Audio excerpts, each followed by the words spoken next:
Oh, yeah, yeah, yeah. Thank you all for coming back. I really appreciate you. And if you would tell 50 friends to tell 50 friends, this is the Dating While Adulting podcast. I am one of your hosts. I am Michael. Your other host, Reggie, is still in exile, dealing with his social anxiety and a couple other things that I won't speak about, but it's kind of funny though, if you knew what I knew. He's ailing, but bless his heart. He'll be all right. But anyway, that's neither here nor there. Yeah. Email me, Michael at datingwhileadulting.com. I am a little slow in responding to your emails, but I will jump on those today and we'll be more consistent with that. So, yeah, send me a message. Let me know what you like, don't like, blah, blah, blah, and all that stuff. Okay, let me get into what I want to talk about today. Love, lust, infatuation, or anything else that's relationship related is what we talk about here, obviously. If you've listened for any period of time, you know that that's our thing. And if you come across a podcast that says that the title was Dating While Adulting, it's about dating and relationships. So shocker. And it seems like most times when I talk about these things like love, lust, infatuation, like all that good stuff, I talk about it from an offbeat perspective. But unfortunately, those offbeat perspectives are becoming more and more normal. Well, I don't know if it's unfortunate because I always rail against how we should like get away from the traditional way of thinking about relationships. But some of this stuff is just effing weird. And way too often when I'm looking at situations that involve those things that I mentioned earlier, like love, lust, infatuation, etc., they come across as creepy, if not downright criminal, or some kind of mixture of both. It's funny because as I record this, like in the sports world, a decision on Deshaun Watson's case just came down recently. And several podcasts ago, I don't remember the name of it, but if you don't know or if you haven't listened, go back and listen. Listen to all of them and tell 50 friends to tell 50 friends, like I said earlier, to listen to them. But I talked about Deshaun Watson in one of those podcasts back in the day. So I won't get into too many of the details, but to quickly recap, Deshaun is a football player and he was being prosecuted criminally, and the criminal prosecutions didn't go his way. Well, they went his way. And so the women that had issue with him decided that they will civilly sue him. So basically, he was prosecuted and he was sued by over 20 massage therapists. And the massage therapists, they claimed that he was sexually inappropriate with them. And like I alluded to just a couple seconds ago, 2 grand juries found that there wasn't enough evidence to prosecute him. And then the woman went to civil court, and forgive that noise in the background, some people doing some construction across the street. But the women, they sued him civilly, and he settled out of court with most of them. So make of that what you will. And then recently, the NFL, the National Football League, gave him a penalty that kind of leaned toward the lesser end of what they could have done. And so basically they deemed that he violated the league's personal conduct policy. So it wasn't anything that was specific necessarily in the ruling about what he had done, even though the written ruling that came afterward did say some things about what he had done. Basically, he is being penalized for violating the league's personal conduct policy. And as I said at the time when I recorded the previous podcast, when all of that was going on, after reading the reports that I had read about what he was alleged to have done, while it didn't sound criminal, it did seem creepy. And it seemed especially creepy when it came out that while there were 24 to 25 that actually sued him, there were like 60 massage therapists altogether that he approached for sex. Now, approaching over 60 women for sex, that isn't necessarily weird or creepy. People like sex. It is what it is.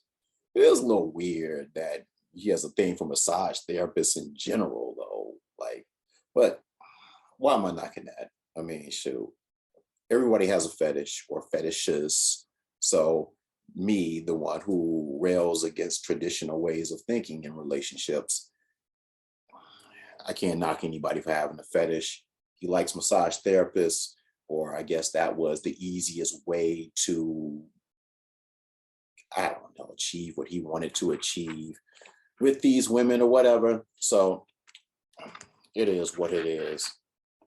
So, like I said, I won't dwell on that because I spent the whole podcast where I addressed that, and there's no need to address it twice. That would make it seem like I don't have content.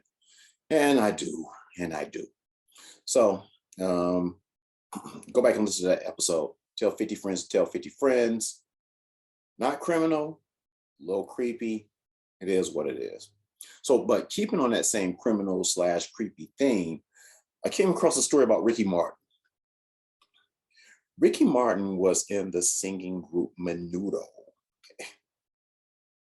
I watched a documentary on Menudo on HBO Max not too long ago, and it was interesting. For those of you of a certain age, the demographic of this podcast, you should remember Menudo, if not necessarily knowing all of their songs or whatever. But basically, long story short,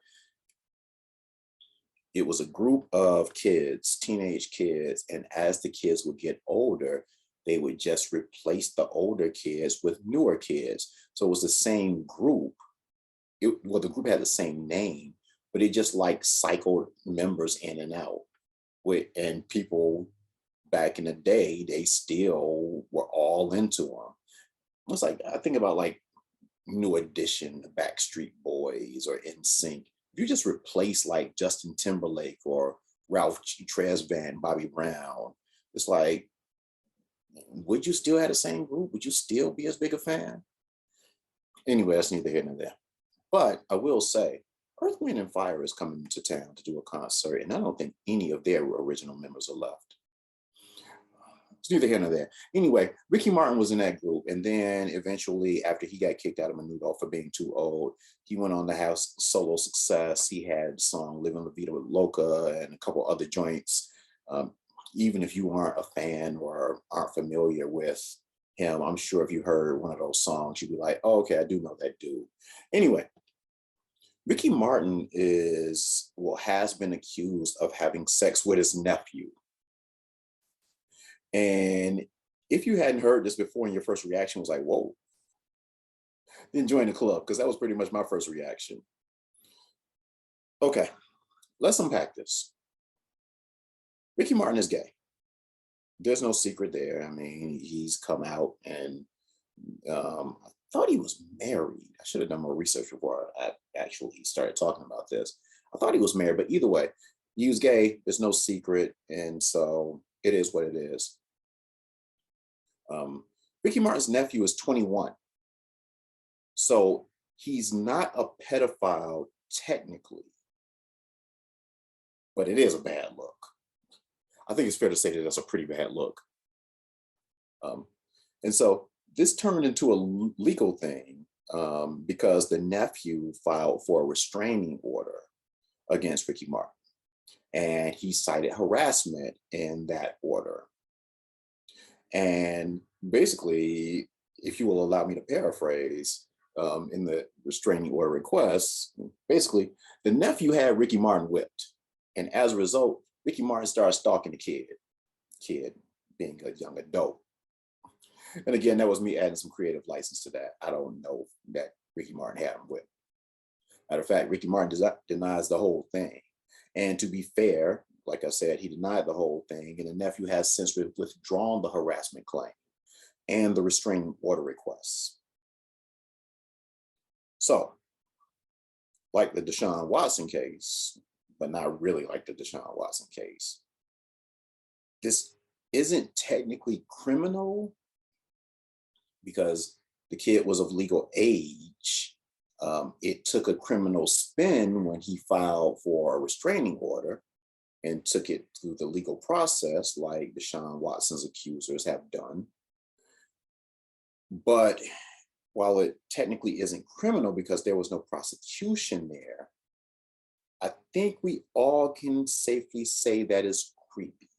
Now, with that said, that is if we believe the nephew's account versus Ricky Martin's account. The nephew has also come out and said that he had been receiving death threats ever since he filed that complaint and it went public. And maybe that factored into his withdrawing the complaint. And mind you, Mind you, this was all in Puerto Rico, and it's not to say that there's anything about filing restraining orders or complaints in Puerto Rico. It's just for context, just mentioning that it was in Puerto Rico. So creepy, not criminal. If it's true, like the Deshaun Watson thing, if it's true, even though Deshaun Watson's thing is a little bit deeper because he's got over 20 women that was accusing him. But Deshaun Watson says that that was some ambulance chasing by the women's attorneys. They all have the same attorney. And in Deshaun Watson's defense, also, one of the women that was an accuser, her son came out and said that the mother was cool with Deshaun. And then when she found out that there was an opportunity to get some money, she changed her tune and talked about how Deshaun was a bad man and all of this good stuff. So believe what you will about Deshaun, believe what you will about Ricky Martin. Creepy and not criminal. I guess. I guess part of the reason that it makes it hard for me to wrap my mind around the whole Ricky Martin thing was because I have a nephew, and my nephew is in his 20s. And the thought of something like that is pretty disgusting. I'm sorry to judge you, Ricky. Um, it is what it is. You say you didn't do it. We'll go with that. But just in general, the thought of having sex with my nephew is pretty disgusting. And I would like to think that most people, gay or not, would kind of think that would be kind of disgusting. And to make an apples to apples comparison, I don't have any nieces, but if I did have nieces, even if they were of age, I can't see myself thinking that I would want to sleep with them. Yeah. By the way, though, is that incest? You know, or is incest only in like immediate family? I actually looked up incest because I was curious about that. And the definition is sexual relations between people classed as being too closely related to marry each other. And then it says the crime of having sexual intercourse with a parent, child, sibling, or grandchild.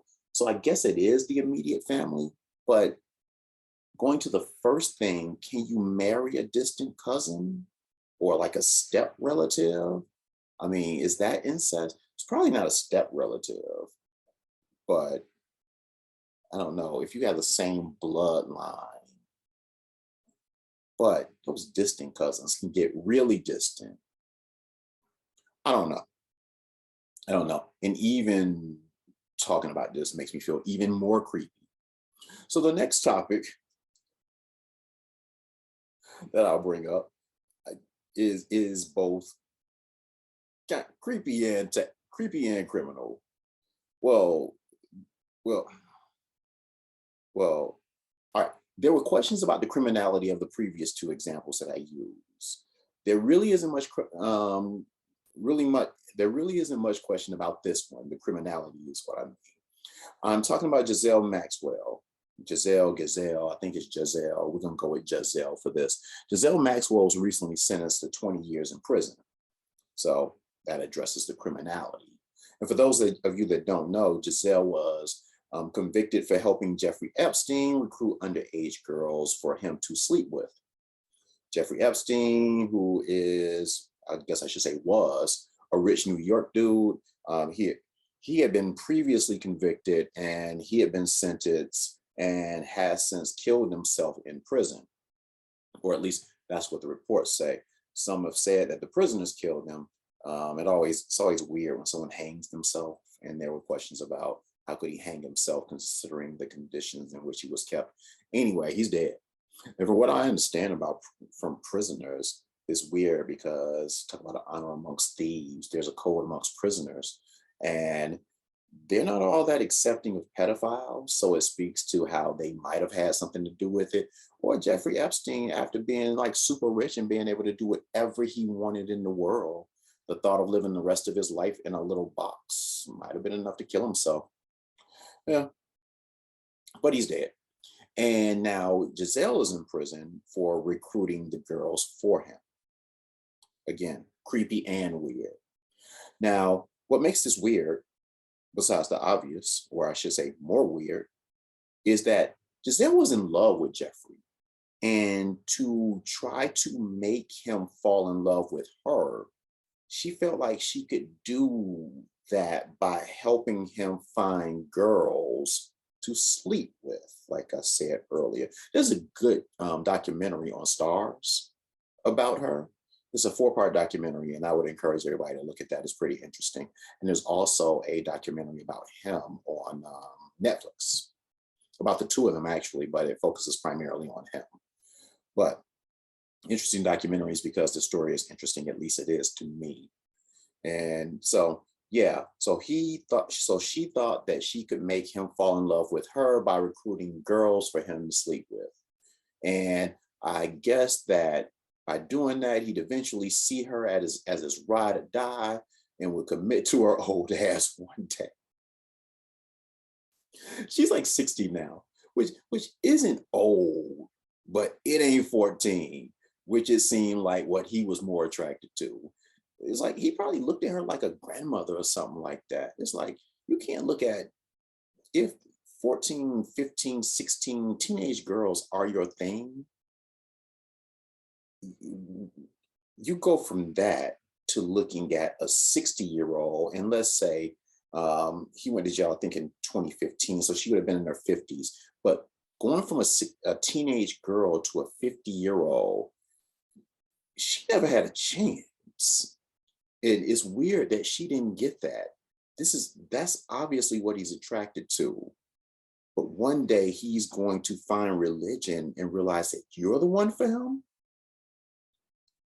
This world we live in, boy, I tell you what, it's sad. It's especially sad for those kids, though. God bless. God bless. So again, creepy and criminal. And adding to the strangeness, more strangeness to all of this, is that she was actually married. She got married in 2016 and have been married ever since. So the question that I have on that, on the strength of that, is, are we just going to assume that the husband didn't know about any of this? Now, with all of that said, when she got arrested and everything, he did wind up leaving her for a yoga teacher. And this was while she was in solitary confinement.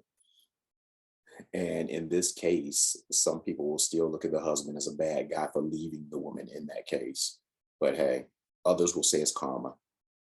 Anyway, here's another one. And another one. And this one just kind of makes me laugh. And I'm sorry, I don't mean to offend anybody, but it is kind of funny to me. Whatever, it is what it is. This is about Demi Minor. And for people that don't know Demi Minor is a trans woman. Demi Minor is serving 30 years in prison for manslaughter.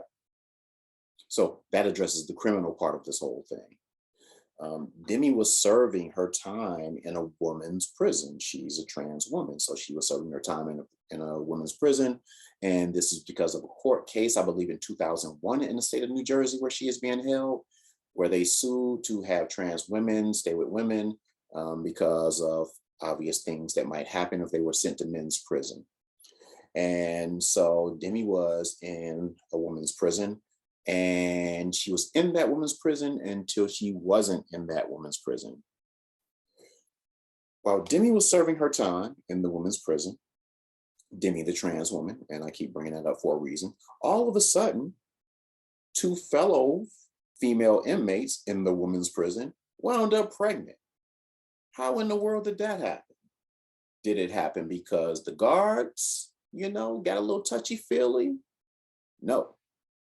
It was because that damn Demi was fucking the bitches, fucking the women in the women's prison and got 2 of them pregnant. Come on now.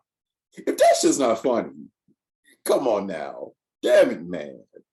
Or in this case, damn it, woman. Damn it, trans woman. So Demi impregnated 2 women, and the powers that be were like, F this. I don't care what the law says. You gotta go kick it with the men. So I don't have anything else on that.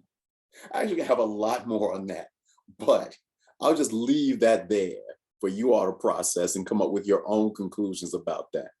I have nothing else that I'll say about that. We'll just move on. That damn Demi. It, it, anyway, yeah, let me move on. Finally, I'll wrap this up. Uh, and let me just say, that one was obviously criminal.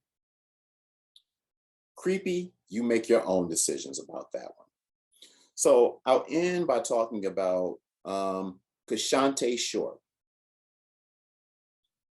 Kashante, let me just get this right. Capital Q, lowercase a, capital S, H-O-T-A-E, Short. In case you want to Google that. But boy, shame on her parents. Anyway, Kashante was asked out on a date by Richard Jordan. The date didn't go well. And as a result, Kashante sued Richard for $10,000, or attempted to sue Richard by $10,000. I guess the case is still pending. And you should Google Kashante Short, because the video of the first court proceeding is actually online. It was on TMZ, credit to them. And it really was. I don't watch those court shows, Judge Mathis and Judge Judy and all of that stuff.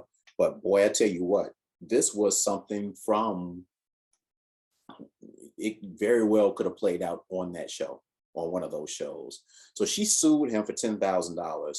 And she said that he intentionally and deliberately hurt her.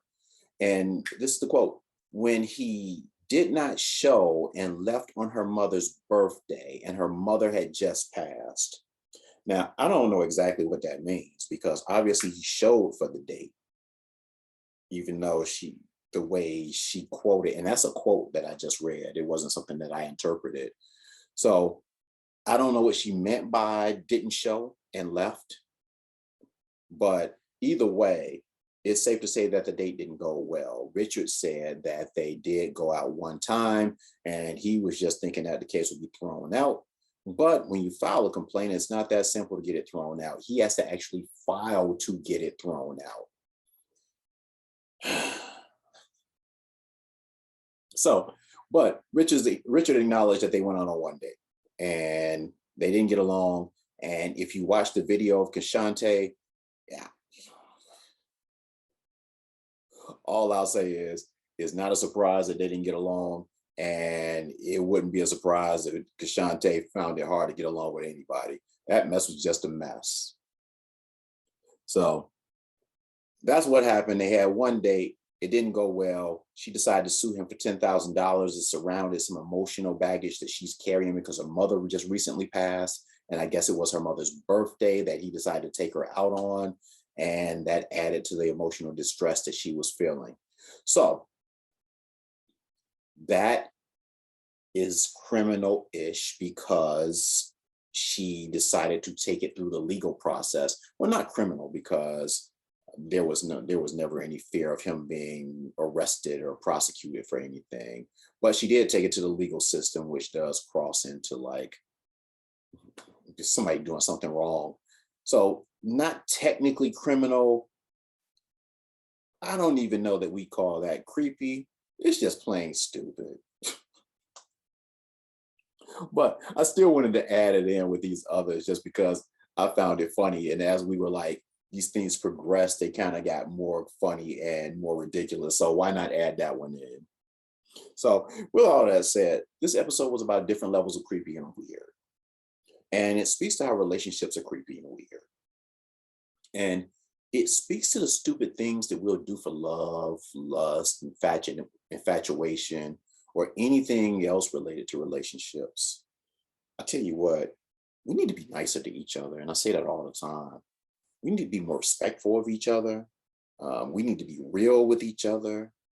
We need to love each other, but not love in the ways that these people that I mentioned show love, or lust, or infatuation. We need to show love in ways that it comes across as respect and nice and real with each other. Because I tell you what, when you combine, well, I'm not the traditional guy. I rail against tradition because I don't believe that worked, and I definitely don't believe it'll work now. When talking about ways that men and women should act in relationships, I don't believe in any of that mess. But when you look at how people are evolving in relationships today with fetishes and um, likes and different things that appeal to them, while there isn't anything wrong with that, there what is wrong is when you apply those things to other people that aren't necessarily with it. When you mislead someone, uh, when you have a fetish and you mislead someone and try to like get them into your group, there are 8 billion people in this world. There are, whatever it is that you like, there are people somewhere that like the same thing. You just need to find your tribe. Now, with that said, part of this was about underage kids, and that is wrong in any context. If you do find your tribe when it involves underage kids, you and your tribe should be in jail.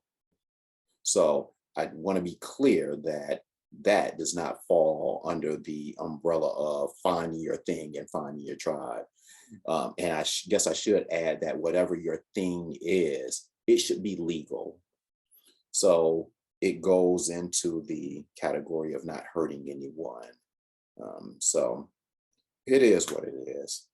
Life, man, when you combine all of that stuff with self-esteem, which, like Giselle Maxwell, I think we can safely say that her self-esteem wasn't at its best when you're looking at what she was willing to do for a man. Yeah, so I don't think that her self-esteem was in the right place, or some kind of mental health issue. And not to say Kashante is mentally ill, but obviously she was going through something or is going through something um, because of her mother's passing. So that can affect all of us in different ways. So it's not that she's mentally ill, but obviously this is a byproduct of some trauma that she's still processing because of the death of her mother. She's just not channeling it in the right way, and it makes her look bad. So when you look at that stuff, you know, we just need to be thoughtful, respectful, and just, do the best we can. Life, man. That's what my mother used to say. It'll kill you. And I'm done here. Reggie, you got something to say to these people? Reggie says no. Thank you for joining. Thank you for listening. I once again want to apologize for the noise outside and the construction going on. Hopefully hopefully you don't hear it. Hopefully it's just me. But also, hopefully, if you did hear it, it didn't distract from the quality of this great podcast. And hopefully when you tell your 50 friends to tell 50 friends, you'll tell them that the sound quality is usually better. I'm out of this piece. Goodbye.